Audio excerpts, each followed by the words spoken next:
প্রিয় পরমে রাঙানাথ শ্রীচরণে আমার শতকোটি প্রণাম। সকলকে আমার আনন্দিত জয় গুরু।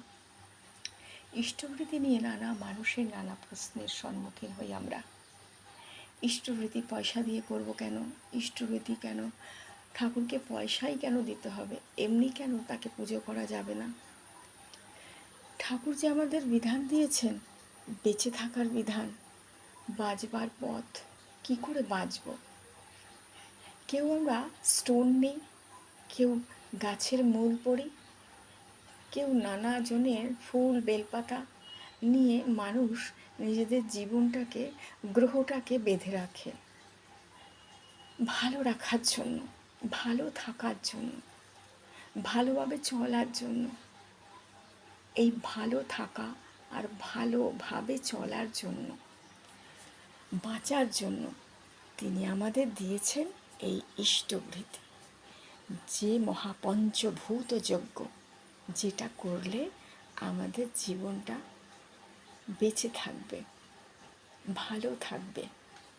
সুন্দর করে বেঁচে থাকবার পথই হচ্ছে এই ইষ্টবৃত্তি পঞ্চমহাভূত যজ্ঞ, নিকম্বিলা যজ্ঞ তিনি আমাদের দিয়েছেন।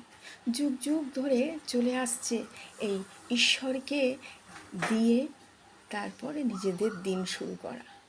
ঈশ্বরকে দিয়ে আমরা খাবো, তাকে খাইয়ে আমরা খাবো।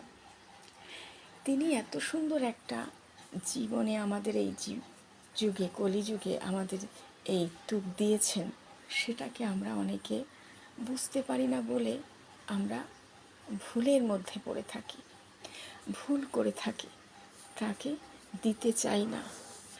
কিন্তু তাকে দেওয়ার মাধ্যমে যে কত সুন্দর আমাদের জীবনটা অতিবাহিত হতে থাকে। মুসলমানরা সেই আল্লাহকে দিয়ে খান, তার নাম হচ্ছে জাকাত।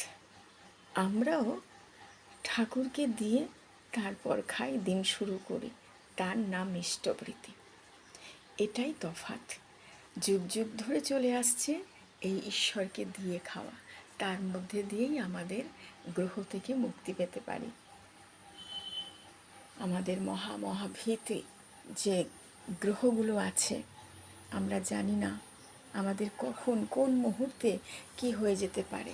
ওই একটু একটু করে ওই ইষ্টবৃত্তির মাধ্যমে আমাদের গ্রহ থেকে মুক্তি পাওয়ার এই একটাই পথ হচ্ছে ইষ্টবৃত্তি। জয় গুরু, বন্দে পুরুষোত্তমম। লাইক, শেয়ার, সাবস্ক্রাইব করে চ্যানেলটিকে বাধিত করবেন।